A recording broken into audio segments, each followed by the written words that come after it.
So, understanding what is utsaha, what is enthusiasm.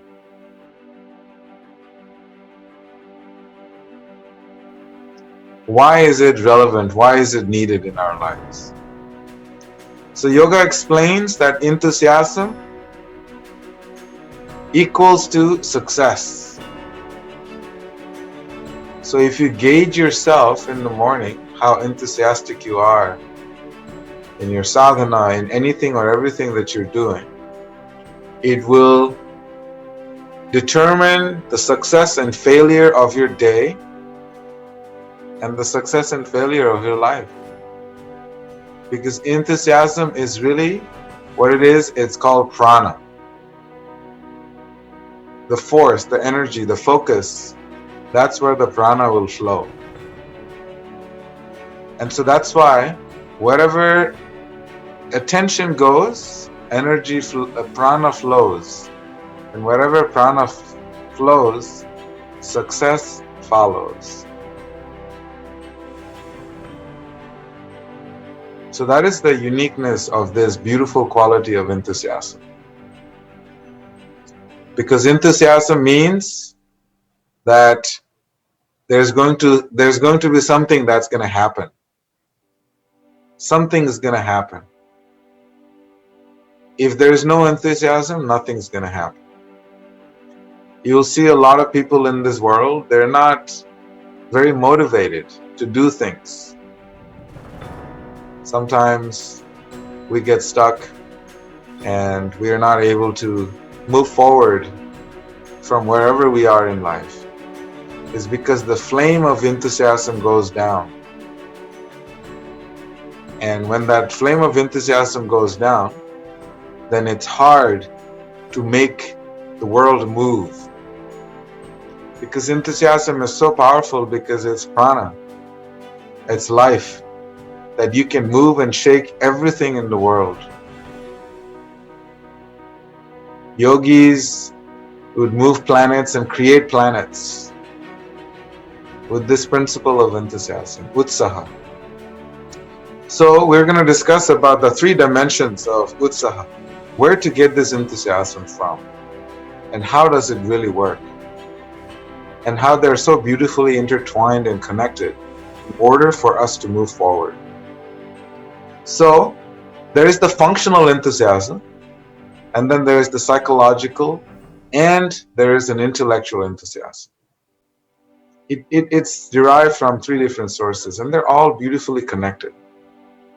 And you'll realize it eventually, it just becomes this one big powerful ball of energy that you can move everything. So from an intellectual level, the most important thing in having enthusiasm is having a purpose.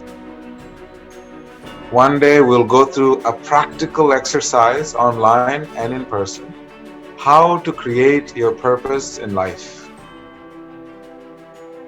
Purpose is in English and in Sanskrit it is called dharma. Dharma means something that comes from the heart, something that comes from the pure seat of consciousness. And once you find your dharma and you identify with that dharma, not just a theoretical thing, you write it down and you leave it, whether it comes about or not, when you find your dharma, it becomes something that's so etched in your life that it will keep you awake at night and it will keep you awake at day. But that state of awareness, that state of awakeness, it's so permeating, so pervasive. That's what happens when we find purpose. Because that intelligence is the key fundamental principle of realizing why you have this purpose. Where is this purpose coming from? Because it's coming from the heart. And that basically gives you the trajectory for life. So if you don't have a purpose, you're going to have difficulty waking up. If you don't have dharma, what are we doing in this world? What is my contribution to this world? Why do I live?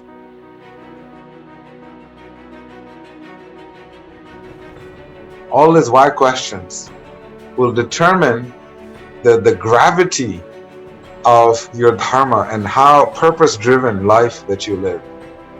So that is coming from a very intellectual level, because you have to really decide and decipher what is your dharma.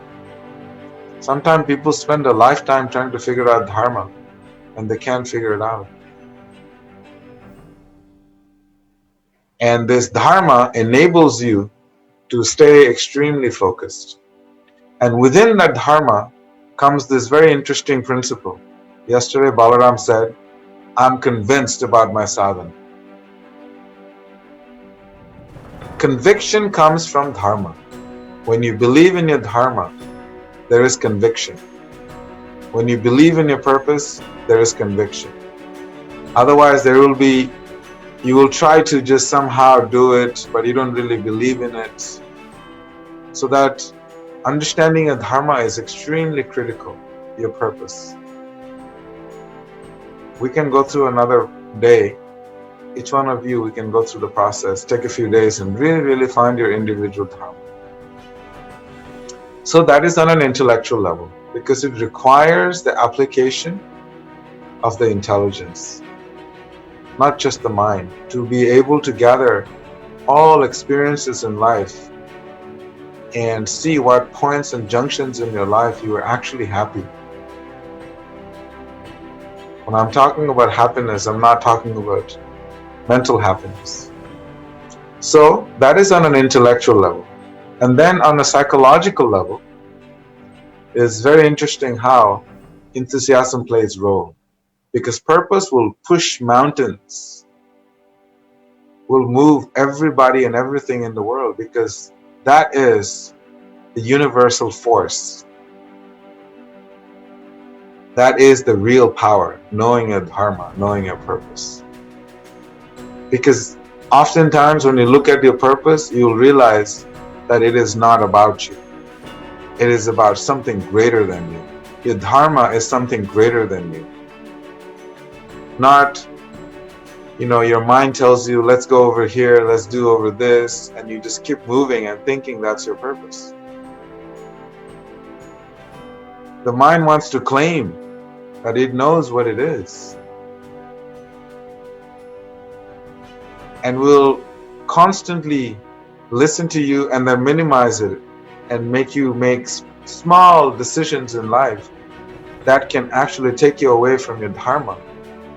And your dharma is the universal purpose. It is your connection to a higher cause in life. And that is where the first inspiration comes from. It comes from deep within yourself. And then the psychological enthusiasm, the source where it comes from, is you realize our mind is constantly gathering information through our 5 knowledge acquiring faculties. Sabda, Sparsha, Rupa, Rasa and Gandha. Sabda, Sparsha, Rupa, Rasa, Gandha. So, the mind is gathering information and you're getting all this knowledge from every sensory perception, from every sensory faculty. You can derive enthusiasm from. From the sense of sight, you can see something, you can derive inspiration. You can hear something, derive inspiration. You can smell something, derive enthusiasm. So, basically what I'm saying is, it is borrowed enthusiasm. Even if you don't have it, it's fine. But it's there everywhere else in the world. There's enthusiasm. Otherwise, the world wouldn't move. So you borrow it from other people, from your observation, from what you hear. How many times you've heard of a heroic story and you were like, oh my God, and you were so enthusiastic? How many times you have seen something and you found enthusiasm? So you'll notice that enthusiasm, even if you don't have it, if you pay attention, you will see you can borrow it from everything and everywhere. There's nothing but enthusiasm everywhere in the world. So you borrow it because you are using your sensory faculties to see the success of others, to see their enthusiasm. Without comparing, you see, how their enthusiasm got them somewhere, how it moves. Fighters, you look at yogis. So they're constantly enthused because they're actually observing.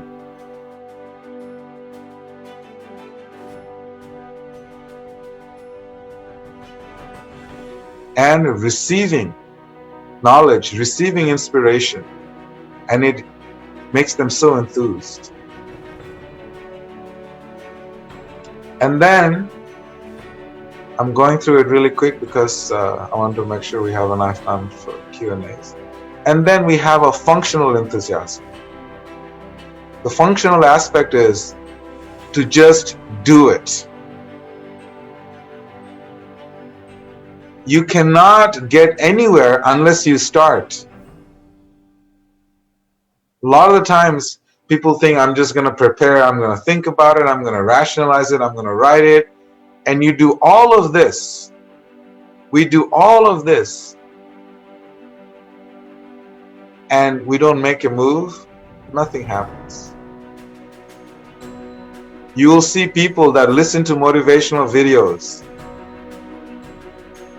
People, are listening to kirtans, but when it comes to doing a kirtan, they won't come and show up. People listen to motivational videos every single day to motivate themselves.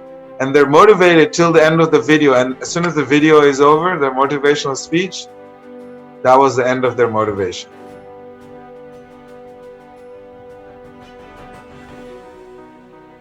This is what technology does. It'll motivate you to listen to that video just enough, subscribe, link, and comment and everything, but nothing ever happens. So people that listen to motivational videos, actually, it's holding them back. Because they're not actually doing something about it.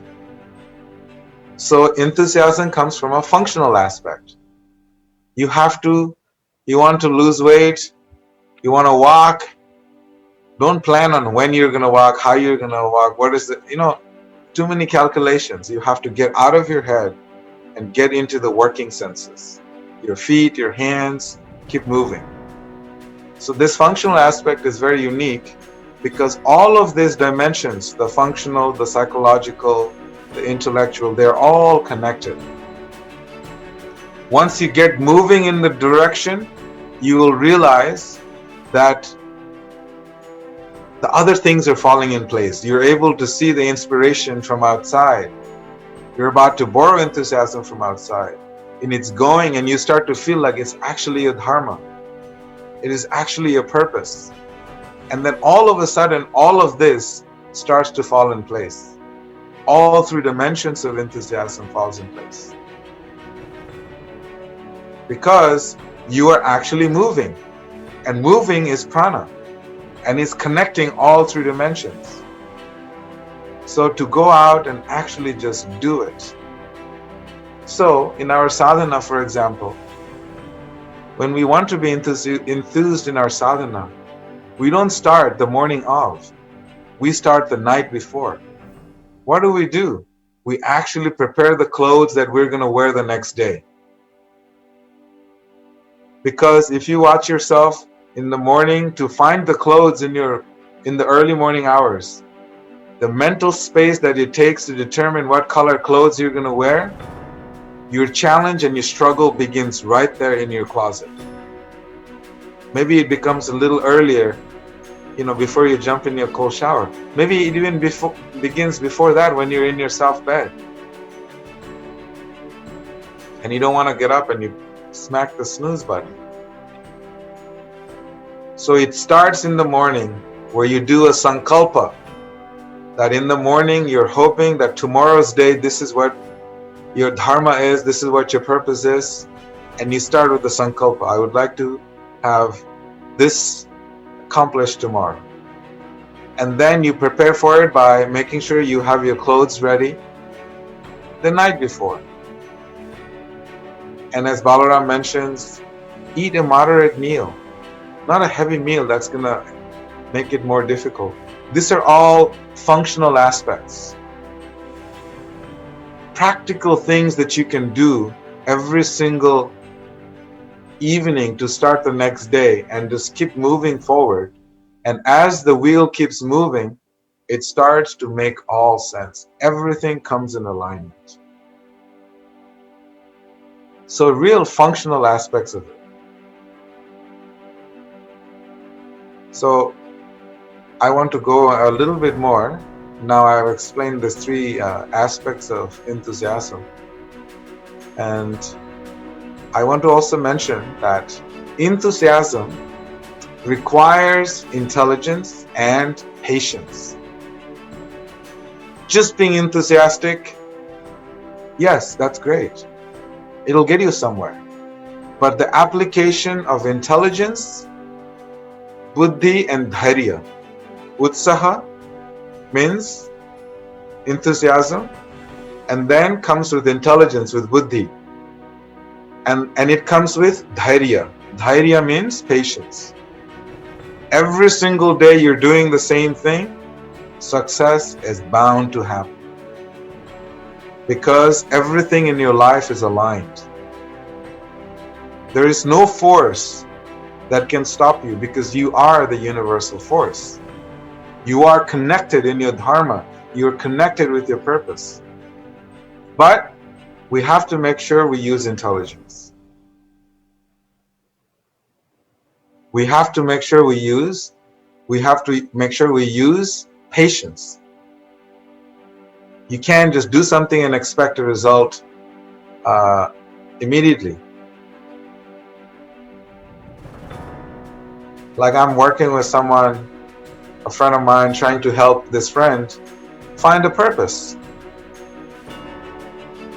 Finding a purpose and really imbibing that purpose and making goals and steps to really work towards your purpose, your dharma.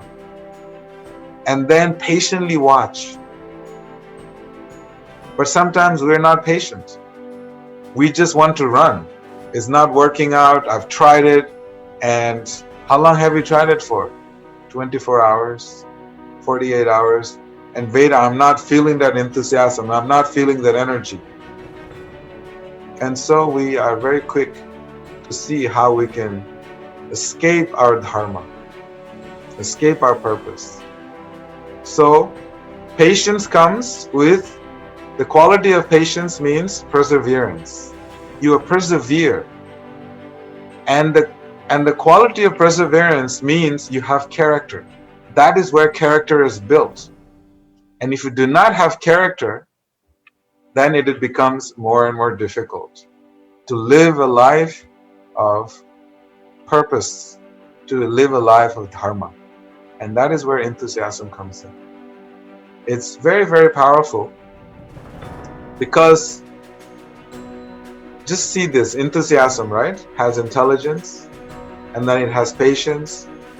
And patience and perseverance means your ability to adapt.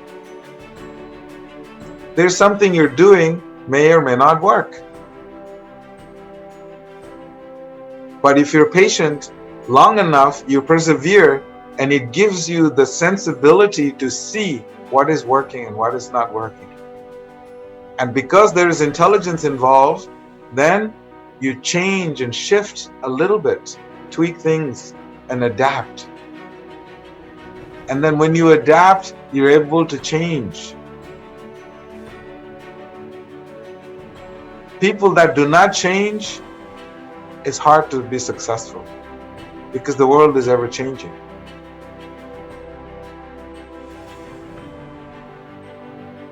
And that starts from enthusiasm and intelligence, patience, perseverance, adaptability, and then you start to see how everything starts to flourish in your life.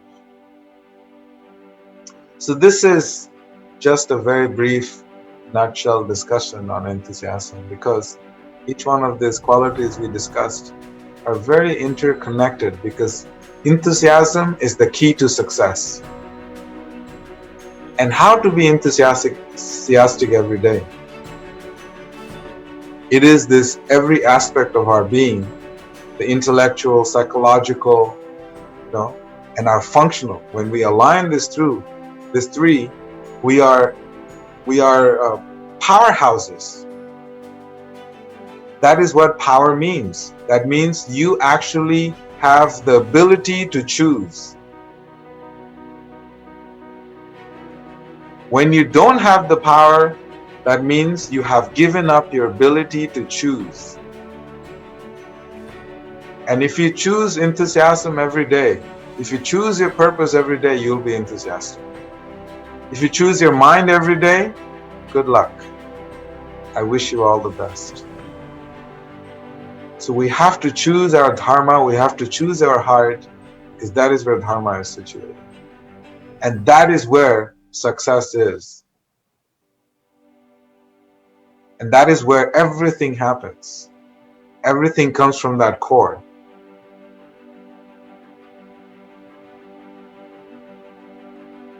So we get to pick. It is all our choice. Everything in this world is within our control. Yet, if you don't want the heart to control everything and you want the mind to control it, let it be and go on this ride and see where it takes you for a spin. And see if you make it back. And you'll eventually realize that the real purpose of life is something way deeper. And that dharma is going to determine, and that purpose is going to determine how we are able to really choose everything in our life. And we cannot run, because the minute we run from our dharma, the minute we run from our purpose, you're going to go for a beautiful tailspin. And sometimes you may never find yourself. And that's why yoga texts are always emphasizing the importance of finding your dharma, finding your purpose. And your enthusiasm will go off the charts. So let's see our time. My time is up. That was a 20-minute rant.